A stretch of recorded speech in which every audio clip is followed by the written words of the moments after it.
thank you for coming out and listening to us in the morning. We really appreciate it. So I'm Nicoline, and this is Luca. And we are working in the user experience team in Copenhagen. The team works with improving the usability of Unity. We work with creating the experience for you guys. And we're kind of a new team. We've not been here for a very long time at Unity. We're still kind of building a method. So the talk today is going to be about our process. It's going to be about what we're trying to do in order to improve Unity. We're mainly going to talk about 2D features. We're going to talk about the smart sprite, procedural sprite, fancy sprite, magic sprite, whatever it's going to be called, that you saw at the keynote. And if any of you were at Andy Touch demo yesterday, you also saw some really cool stuff there. It was props to him, it was awesome. So we're going to be talking about how we're working with that right now. Everything we're showing you is very like work in progress. So, I mean, you can't expect that it will turn out exactly this way. But we still feel like it could be interesting to share with you, like, not a finished result, but just here we are in the middle of stuff, because it's maybe a nice look behind the scenes of what we actually do, you know, when we're not presenting. Look at this awesome thing we made. So, in the team, we work very much one researcher, one designer together. So I'm a designer, Luca's a researcher. And the reason we do this is that we feel it's very important that we base the decisions of how we design the interface, how we design features for Unity on what people would actually like. Like, we need to focus on building the tools for you guys so that they actually fit your needs. And like, quite a lot of us actually have backgrounds in game development, but that doesn't mean that we understand necessarily all aspects of process or can cover all roles ourselves.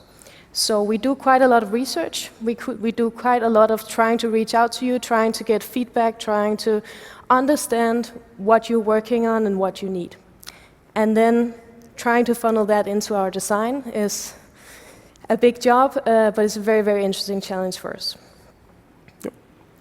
So just before we get started, UX is like a word that you hear a lot right now. It's very like, it's on the agenda, right? And just to be sure what we're talking about, because it can get kind of fuzzy, I want to talk about user experience. So I'm a user experience designer. Is there anybody else here today that's a user experience designer? Yay! Hi! How about somebody working with game design or level design, like QA maybe interface design, maybe.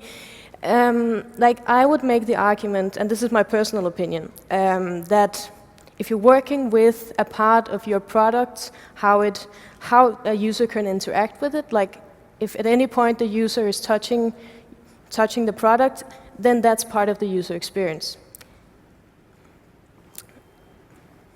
So that's a bit fluffy, right? So how are we actually working? Well, at Unity, we work very much with usability, because the main focus is that we create features that should be discoverable, like you should be able to sit down and just kind of figure them out with some documentation and stuff, that you should be able to learn how to use Unity very, very, very quickly, and I think that's one of the things we've focused on in the past and we're doing, but we want to focus even more.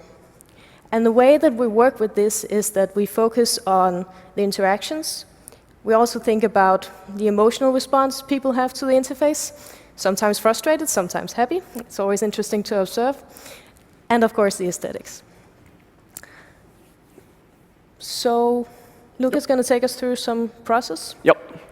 So I want just to shed some light on how we work at Unity and what's our process. And you might think, okay, we think of we have an idea, we design it, we polish it, we ship it, and then that's it. No, wrong. This is our process, basically. And I guess many of you are already, they already know this sort of process. This is an iterative process where we start with a barely functional prototype, really buggy, Unity crashing, etc. And then we try to polish it through a lot of iterations until the final stage where we can ship it, and it's going to be an amazing feature that you can use to create whatever you want. And this is actually a long process, but it's really interesting because it allows us to do a lot of research, design, development, and test, and continuously iterate through all these phases, and slowly polishing it. So here is an insight in our process. So we start with the research. We do research with our users, we do research on the features we are trying to polish and to develop. Then based on our research, we design it, we redesign it, and we try to make it more usable, more beautiful, we try to add more features. Then of course we talk with the developers, we ask them to, please so integrate this design in the new prototype, and then we try it out, we try ourselves, we invite users in, we run a lot of usability tests, and then based on that, we keep polishing the design, and we try to improve and improve and improve again until the end. So the first step of this process is research, and the first step of the research is to get to know you. The point is that we create Unity, but you are the one who are going to use it in the end. So we need to know who you are. We want to know, how you use Unity, why you use Unity, what you love about it, what you hate about it. We want to know everything about you, because that will help us to, design a better Unity, design better features that are usable and useful for, all of you. So how we do this research? How do we get to know you? We start usually with user interviews, which is simply, we invite you at the office, or maybe we come and visit you at your studio, at your workplace, and we ask you a bunch of questions. We want to know your goals with Unity. So what are you trying to achieve?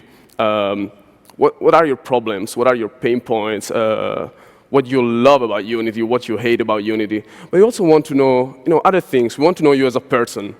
We want to know, when do you wake up in the morning? How long does it take for you to get to work? Or how many hours do you spend in front of a computer?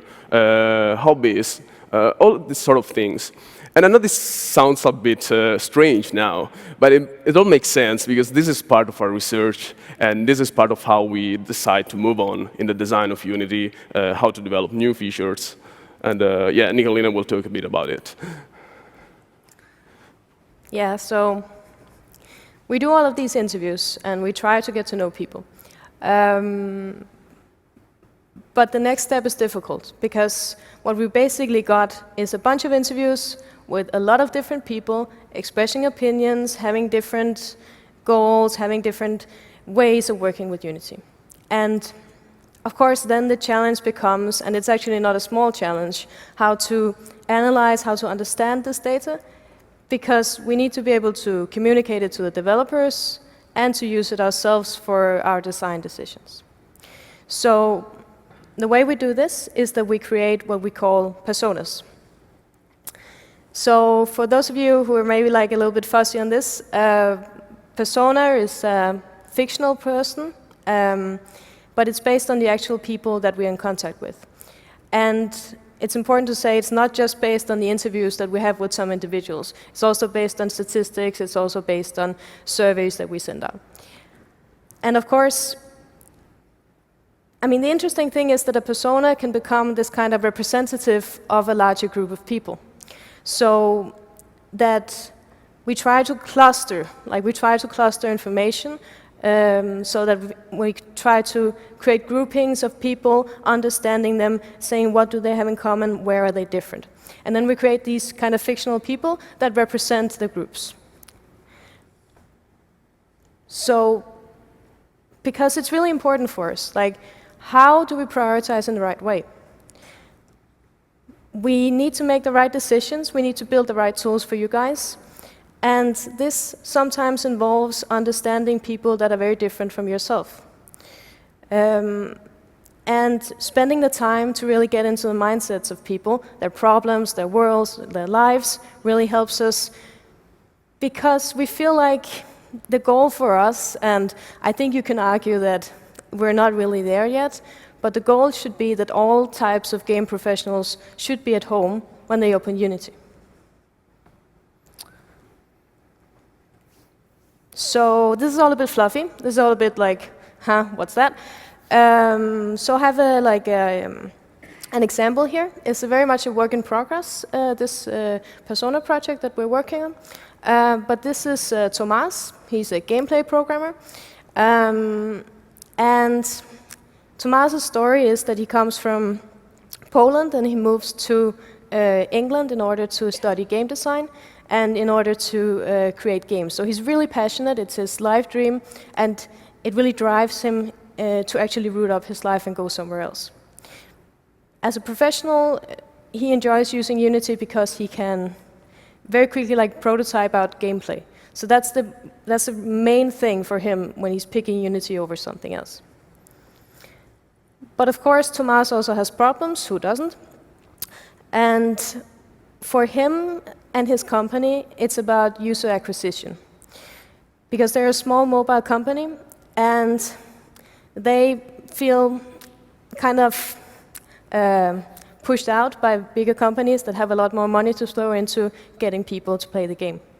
So for them, it's about they have a very narrow window when they get some visibility, and if they don't really grab onto it, they have a lot of problems with that. So, I mean, when you think about it like this, you can see when we're trying to make decisions about what should we design, this feature we're working on, this new idea, what's the right direction?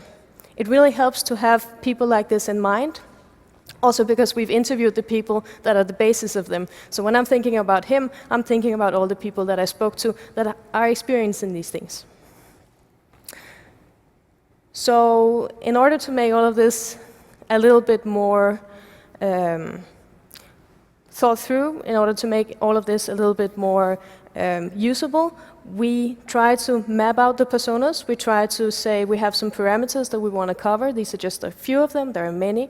But it could be difference in way of working. It can be how good are you with Unity. It can be studio size. It can be how do you feel? Do you feel empowered by Unity, or do you feel like you're constantly struggling and not really getting the mental model or the way that the program is working?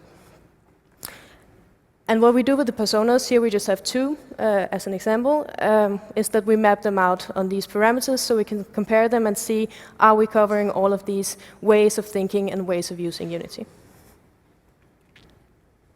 So if any of you think that this sounds interesting, but kind of what could I use that for, or how could that be relevant for me, we can recommend play personas. You might be familiar already. It's a theory by Alessandro Canosa, and it's basically this idea that you can structure your gameplay around different types of play behavior. So you can have a persona that's representing a thrill-seeking, adventurous behavior, and you can have a persona that's more I like crunching problems and I like logic and that kind of stuff. So this is a way to apply the same kind of method in game design, and I'm personally a fan. So the next thing I want to talk to you about, and how do you get to know you, it's called Contextual Inquiry. Now this is fancy name just to say we sit with you while you're working. We come to visit you at your studio, and we basically sit behind you, next to you, and we observe you while you're working. You're probably using Unity, maybe you are a programmer, maybe you are a level designer, maybe you are a game designer, whatever. We don't care, we need all of you. And we just sit there and we watch you. And we want to see how you work in Unity, how you use maybe a certain feature, how you hack something, how you achieve something, what you like, what you don't like. We want to hear from you. Oh, okay, I really hate to do this thing, and I don't understand why this part of this feature is in this spectrum and the other part is there. So we really want to know what is your workflow, basically. We want to know how you work in there, what are your pain points, and what is your understanding of the feature? This is really helpful for us because it allows us to understand who you are. I mean, amongst you today, there are programmers, there are level designers, there are game designers, and each of you works in a different way. And you collaborate in different ways with each other. And when we are designing new features, obviously we want to allow everyone to be able to use this feature. But certain features are more oriented towards certain rules, and other features are, clearly for others. If you think about Smart Sprite or Tile Map, they're clearly features for level designers and level artists. That doesn't mean that a programmer can't use it, of course, but we need to think about the main use cases. And we went out, we ran a lot of contextual inquiries with level designers, so we have a sort of idea of how they work. So I want to create a level, I want to quickly sketch it, and then go into Unity, and quickly create it, put my character on top, play test it, jump from platform to platform, and then okay, it doesn't work. I want to go back in the editor and tweak it a little bit and play test it again. And or maybe you are an artist and you want to decorate the level, you want to make the background and the foreground, and you want to make it amazing. You want to have a lot of control. And when we design new feature, this is really helpful for us, because then we know exactly how we can really design it in a good way that empowers you. And it's not just a design by us, and it's like, oh yeah, this feature is amazing, just use it. We want you to feel at home, as Nicolina said before, when you use Unity, for all of you. So now we're going to talk a bit about how we work, actually, in a specific feature, and in particular today on the 2D. This is our actual project. It's still in a very early stage, and so things may change, and they will change in the future. But I think it's really interesting to make you understand how we actually work inside Unity, and how we research, and we try to get an understanding of the new feature that our developers are creating. So I want just to show you, of course we already know Smart Sprite, but I thought it was sort of funny to go into the editor and sort of pretend that this is the first time we open the feature, and we want to sort of play test, because the first thing we do is actually run some internal evaluation. We receive this prototype from the programmers, and we want to understand what Unity is about, what the Smart Sprite is about, and how you use it. So pretend this is the first time we open the Smart Sprite, and we have this thing in front of us. It's like, okay, this is cool. We watched some videos, of course, before, and we know more or less what you can achieve. So we know, okay, you can move some points around, and you can, sort of fill this thing with a texture. And then it's like, oh, you can create some very cool shape. Oh, no, sorry, still a bit baggy, the thing. And then, you can scale it up and down. I think you already saw all these things during the keynote or AnyTouch talk. And then, and here we start thinking, okay, so great. For instance, how do I add a new point? It's like, is there any control here in the spectre? Or maybe should I press some key? And now, now it has been changed. You can sort of double-click on the, on the Smart Sprite, and you can add points. At the beginning, you had to press Control-click to add a point, and it wasn't really intuitive for us. It took some time to understand it. And then we knew that you could put some, cool sprites on top, and then create all sort of variation. So we started wondering, okay, so how do we add it? Here there are some angle ranges. That might be it. And then imagine now that this, big cake below the angle range wasn't there at the beginning, and at the corners there weren't, the angles. These weren't shown. There were just the points.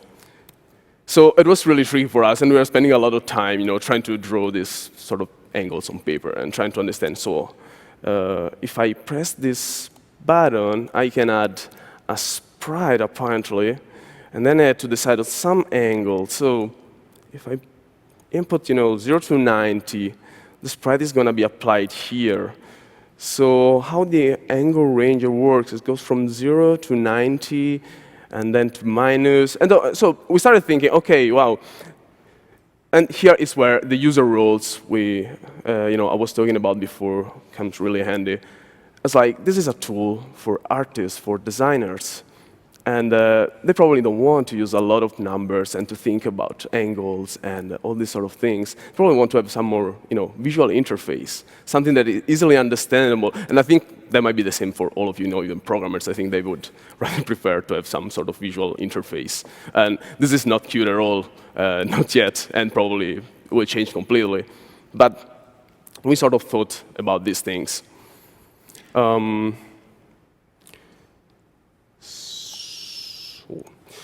Yeah, here we're back. So during the internal evaluation, what we really want to achieve is to answer these three basic questions. What is this feature about? We need to understand it before we jump in and we do design and we organize feature research. We want to spot the main issues of the feature. We want to know the usability issues I showed you. And then mainly we want to know who is going to use this feature, because that's going to be super important when we keep going and we call you in, ask for feedback for usability test, and when we redesign.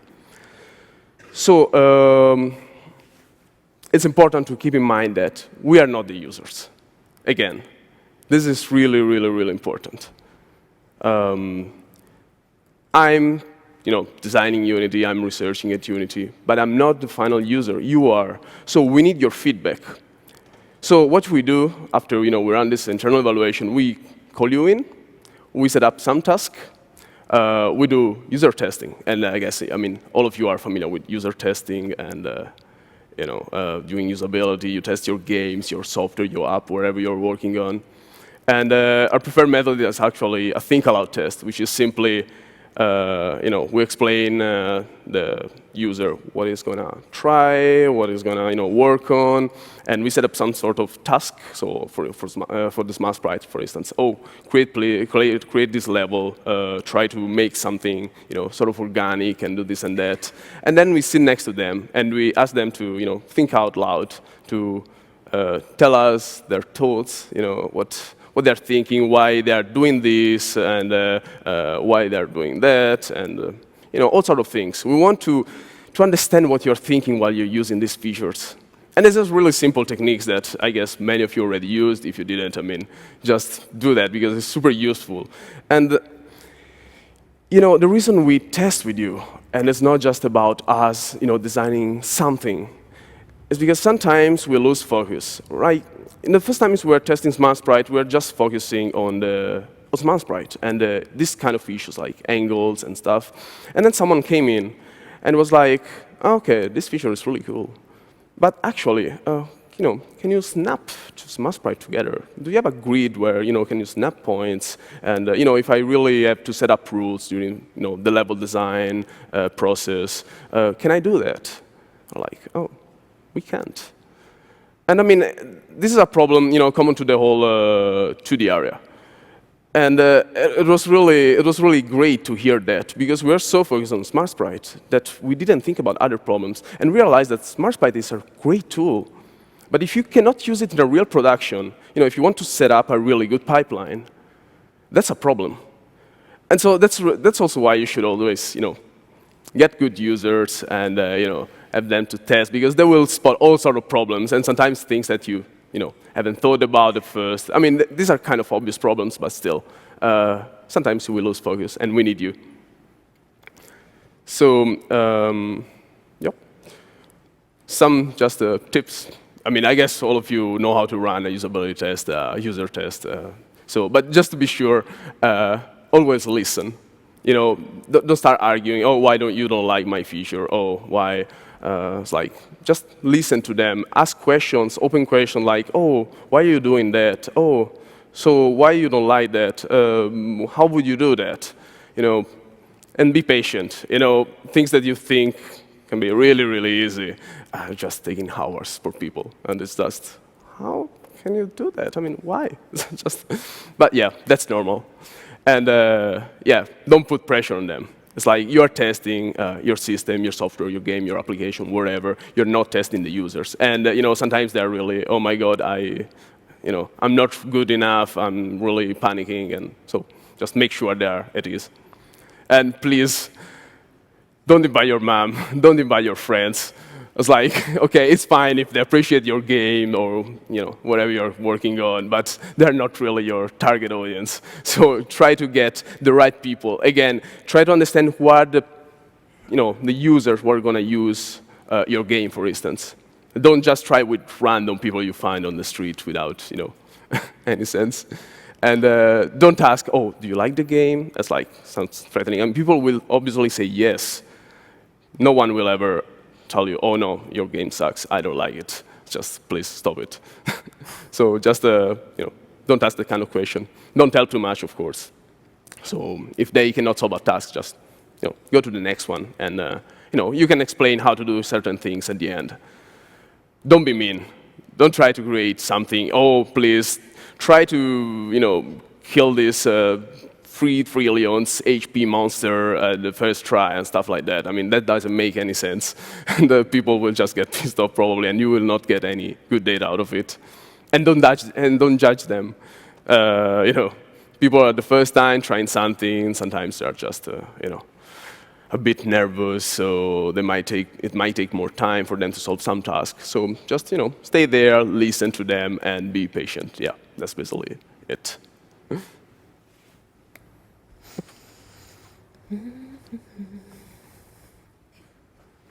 So now we have usability feedback that we got from reviewing the feature ourselves. We have a lot of user feedback that's, oh, well, this is kind of nice, but it doesn't solve all of these other problems. We know who the users are. We know who you are, and we have an idea about who's going to be using the feature, and also like what kind of programs are you usually using, and what's your workflow, and what would be really great if we could solve this problem for you. But that's not all that goes into designing an interface. That's kind of half of it. The other half is the interaction design. Right now, we're actually working on refining some interaction design principles for Unity. It's not to say that there hasn't been principles in the past, of course, but we're kind of formalizing it a little bit. So I thought it would be interesting to share with you the things we're discussing right now. So the first one is about user control. So the interesting thing and the big challenge about designing things for Unity is that there's such a wide group of users. It's from like a person doing their very first game, just maybe even their first time in a 3D software or this kind of environment, to a person with many years of experience and working professionally in the industry. So how do you design an interface for that? Like, how do you make something that both people will be able to get something out of? The balance here is about simplicity and complexity. So if you have an expert, you generally you want as many options as possible. You want like full control. I want to be able to tweak this. I know exactly how the backend system works. So I just want this thing now and not later and whatever. So for an expert user, it's all about control, and it's all about the flexibility that you really need. But for a new user, all this flexibility is totally overwhelming, and you'd much rather just have a couple of simple options to kind of get you started. And then you can later learn about all the other stuff. So those are the things we're kind of balancing. And I thought it would be interesting to talk about the principles, and then later try to apply it to the Smart Sprite, and maybe we can have a discussion with you. So how we kind of try to balance this in some cases is that we layer the information. So we say, in the beginning, we present you with fewer choices, and then when you ask for complexity, we reveal the complexity. So that's one way of thinking about it. So another principle, very briefly, is consistency. This ties back to the user roles. It ties back to knowing like what kind of tools are people using, what kind of software do you already know. Because for us, it's really important that if you're already familiar with industry standard software within your own professional sphere, that you can sit down with Unity and you can kind of get the logic. It doesn't have to be exactly the same, but there's no sense in us doing things in a different way just because we want to be different. And finally, sometimes we have to make really hard choices in features, because there are so many great ideas coming in, also from the community, about what a feature could be and all the problems it could solve. And it's a difficult balance to figure out, where do we cut? Like, where do we say this is the main thing, this is what we're doing, and this is, this is kind of secondary, this is like edge cases, and people will make room so that you can do it, but you'll have to work on it a little bit to do it. So the way we try to balance this, and this is also kind of a new thing that we're working with in Unity in general, is that we're trying to write user stories. And it sounds a bit fluffy, but a user story is just a line of text that describes the main thing you want to do with the feature. Like, the main thing that you want to do with the Smart Sprite is you want to build a platforming level. Okay. So that's how we're trying to make the hard choices about what fits and what doesn't fit within the feature. Okay? Yep. So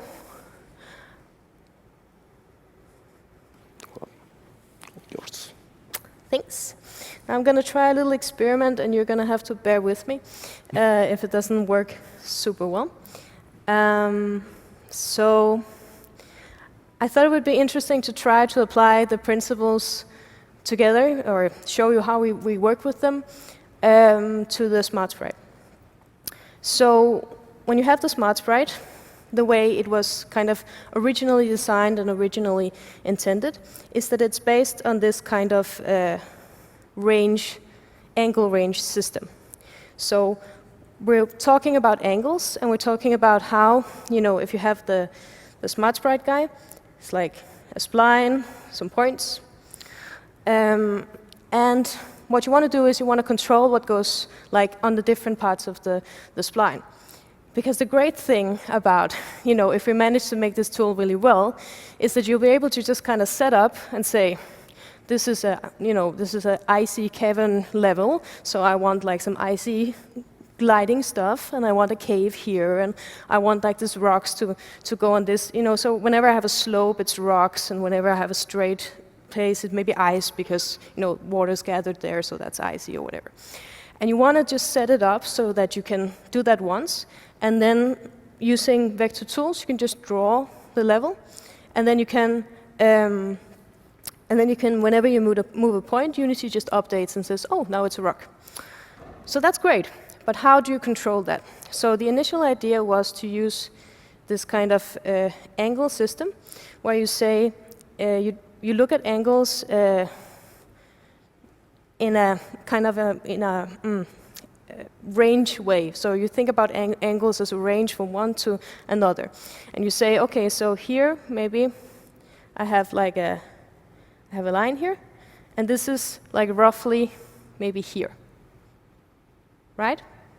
So what you do is you define, say maybe this part, I wanted to draw my rocks. So I put my rocks on that, and then Unity draws the rocks. Now this is really super powerful, because Unity will then see, oh, all of the similar ones, we'll put rocks on them, and then suddenly we're starting to have something that looks really good. But it's also really complicated. It's also a really technical way of thinking about it, because you have you have some input boxes with like from -10 to -5 or whatever, because the angles go into minus. They probably won't in the final version, just saying. So it's kind of a very technical way of thinking about it. Then we discussed, could we do this in a simpler way? So we had an idea that we could make this kind of drag and drop interface. So we have these like areas where you can drop stuff. And we just have 4. Because if you're going to design something that's kind of a natural environment, do you really need more than the top, the bottom, the left, the right?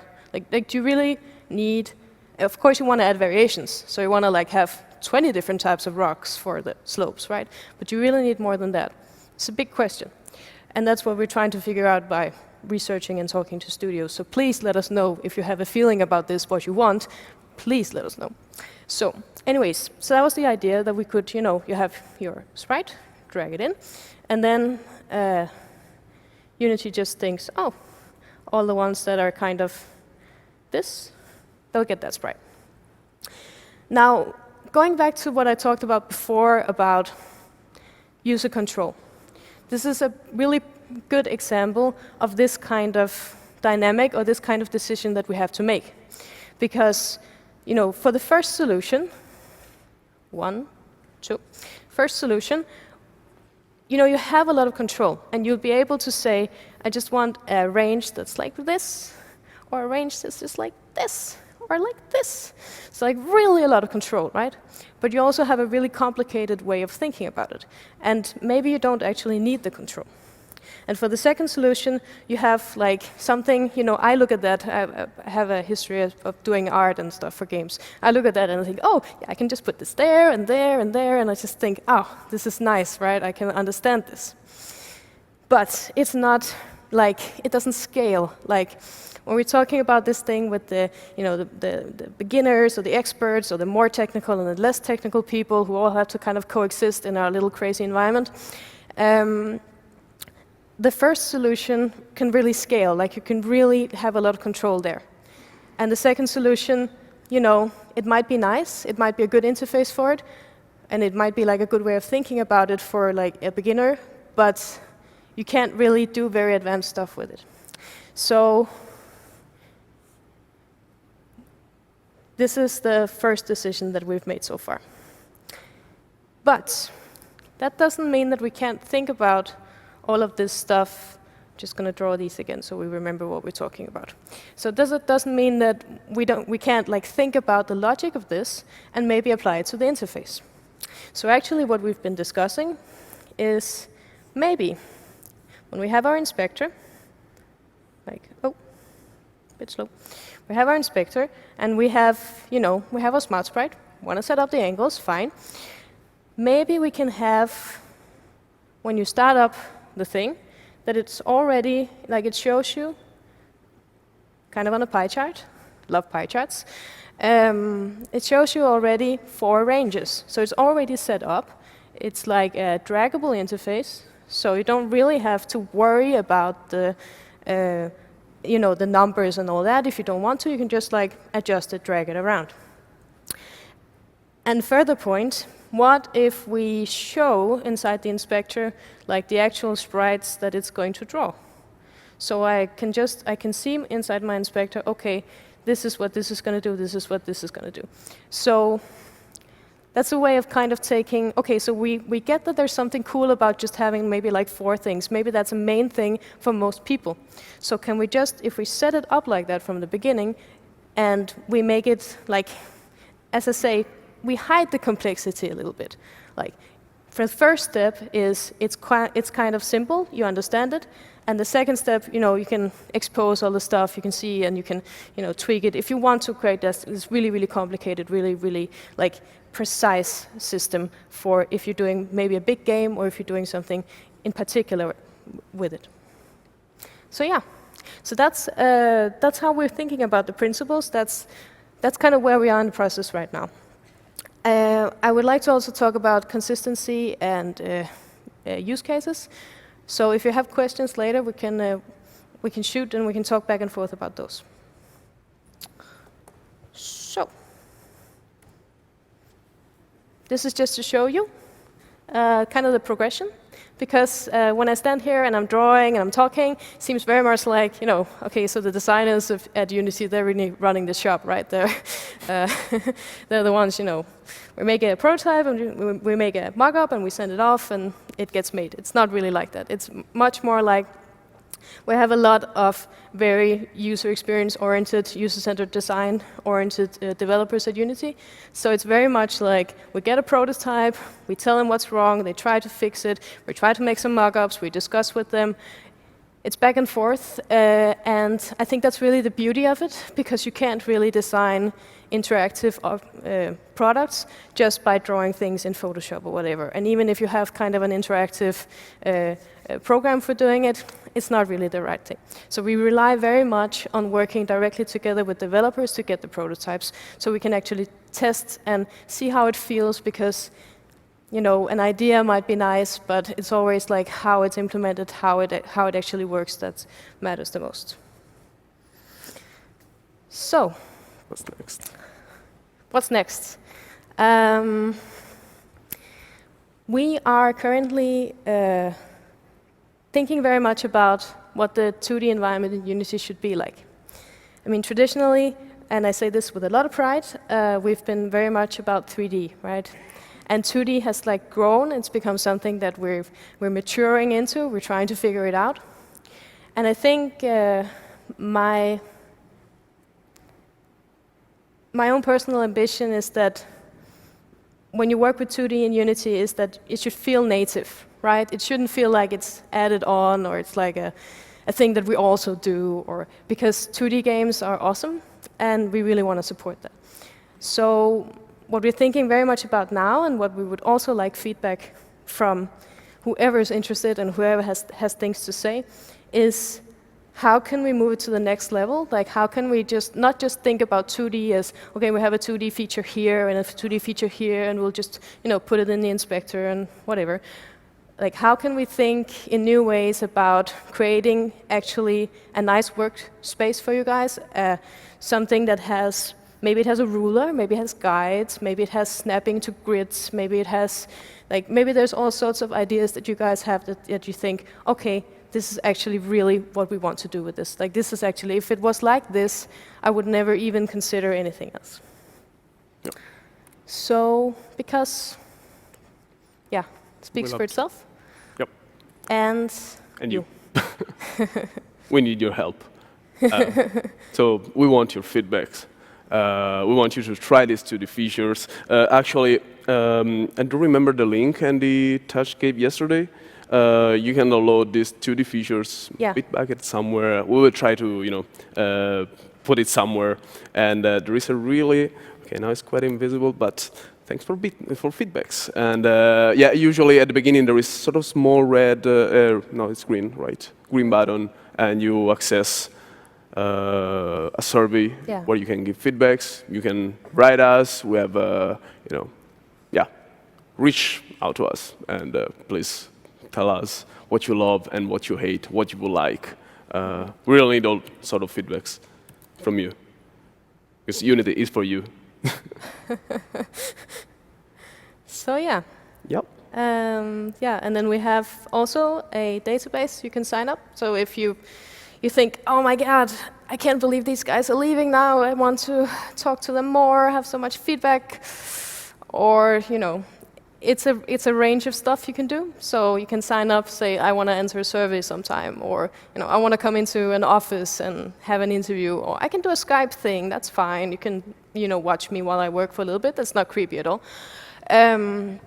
If you feel like that's something you want to do, I mean, we're kind of nice and approachable, and we appreciate it a lot. So sign up for user testing, please.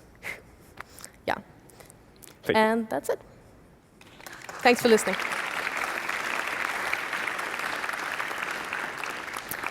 So we have a little bit of time for questions and answers. Either you can ask about process, you can ask about the 2D features in particular. Shoot. If we know. I'm really curious what you guys think about user configuration. So like your example of the circle versus the 4 buttons. So have you ever thought about saying, well, this user can actually choose to show the circle, this user can choose to show the 4 boxes, or are you always trying to create a single unified Unity? It's a really, really good question, right? I mean, I think we typically try to limit the different ways you can do things in Unity, so that you have a main way of doing things.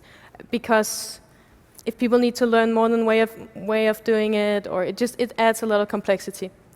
But on the same side, it is kind of what we're considering, right? So we're considering having this, when you start it up, it looks super simple and whatever. You can kind of fold it out and see, oh, nasty numbers and stuff, right? So I think layering is really nice, but I think like switching from modes can be a bit tricky. Also because maybe you have different shortcuts for them, maybe you have different ways of interacting. So it adds a complexity to the interface that we kind of try to avoid. But I mean, it can also have a merit. I guess it kind of depends on the use case. And if you have, if you feel very strongly that it's really important that both a programmer and, let's say, a level designer, I know I'm generalizing a little bit, but that both would feel like really comfortable with the tool, maybe it's really good that there's a different kind of interface for it. Yeah? Thank you. Next question?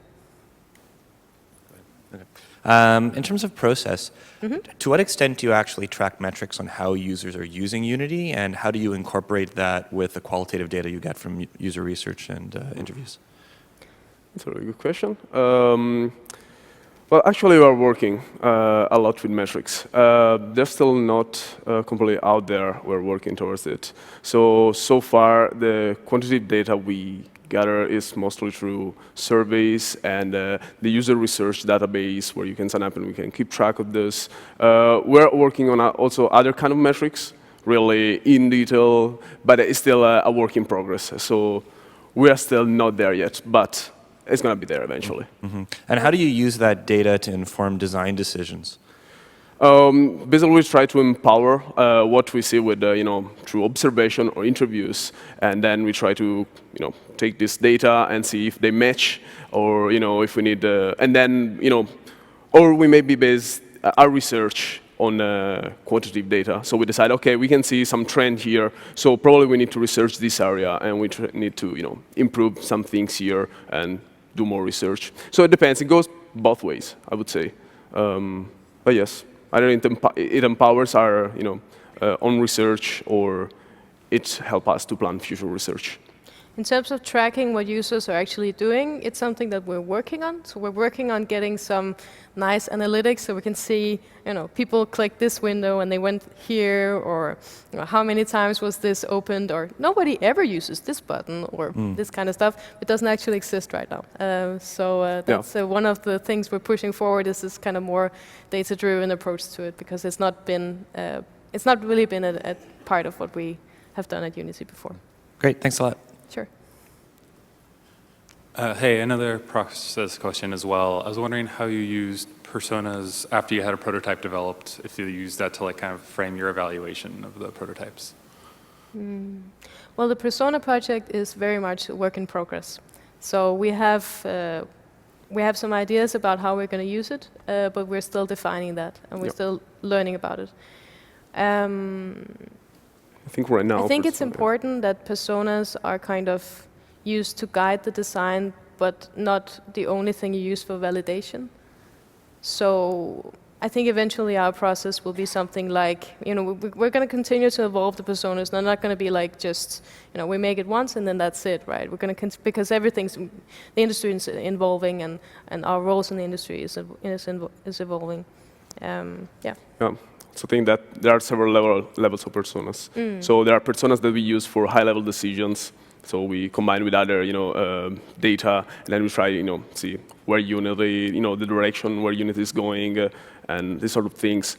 And then there are other personas that are more related to, the actual features. Actually, mostly using user roles, I would say. And we call them user roles. Yes. So that help us to, define the feature, and we're also planning to work more on persona, expand them. But right now, I think personas we're developing first for high-level decisions, so more general, and user roles for feature designs and feature research. It's actually kind of interesting. Like we're developing these kind of 9 personas, and it doesn't sound like a lot. I know we have had some discussions with Microsoft, and they have 300. And it's not because we think you guys are all the same, I promise. But it's because we think, it makes sense to have them kind of high level. Like it makes sense to have, maybe gather all the things we know about artists, like enjoying creating content and my personal vision and also like just the joy of the iteration, just to gather that up in one person. And then for the particular feature that we're developing, we open them up and we say, okay, so we don't just have one artist, then we have 5. If we're doing when we did the audio mixer, we thought about maybe 5 types of user roles that would use the audio mixer. So like a sound designer who's like really artistic, like one that's more like about implementing sound with gameplay and figuring out the experience. We have a sound programmer, etc., etc. So, and they're not like, they don't have names necessarily, right? They're more like, how do I work and like what's important for me in this area. Yeah. Thanks. Sure. Hi. Hi. I'm curious about the balance between working on the user experience for new features going into the engine versus going back over what already exists and saying, this is consistent, this follows what we want for Unity, it follows our guidelines, it's up to date. Could you speak to that? Sure. We have at Unity an editor foundation team, which is developers that have strong sense of design as well. So they are maintaining and they're reviewing all the features. You know, we have so many people at Unity working on all of these different features. So every time there's a new one, it's get reviews by this team. And if it's a big kind of new thing, if it's a new area, or if it's like a fundamental change to it, then we try to get involved. So we try to pick up that slack, and that's why we're working on 2D, Luca and I, right now. Is because we feel like this area is really expanding and it's going to grow into something new, and we don't know what it is. So it's really important to get it right. In terms of like continuously improving the user experience, we have projects like that are just ongoing. That, for example, first-time user experience. So that gets reviewed sometimes, and every time it has like some warnings on it, right? So every time someone's touching the launcher or whatever, it kind of pops up and says, oh, someone's touching the launcher. It's actually related to the first-time user experience. Oh, that's us. So we try to kind of keep an eye on these, like have these kind of project areas. And another one is general usability of the editor. But as we are kind of a new team and we're also kind of building the team, we haven't really had the resources so far to be like really looking back very much. But it's definitely in the cards. And I think going back to like the point of consistency and all this is super important, because one thing is all the new great things we think about, we want to make, and we want to push forward, and we really just want to take all the ideas that you guys have and just make them. That's the feeling in the office, like, oh, this idea and this idea and this idea. But there's a bunch of problems that people have that are working professionally with Unity that just don't get fixed because we're after the new shiny thing. So I think it's a big goal of the team. It's a big commitment from us that we really want to get better at that, but maybe aren't at the moment. That was a really long answer, but took a while. Thank you. I'm happy to hear that. Sure. If you have feedback, please let us know. Any more? Anyone? No? Otherwise, I think we'll round off. That's kind of it. Yep. That's perfect. Thank you, everyone.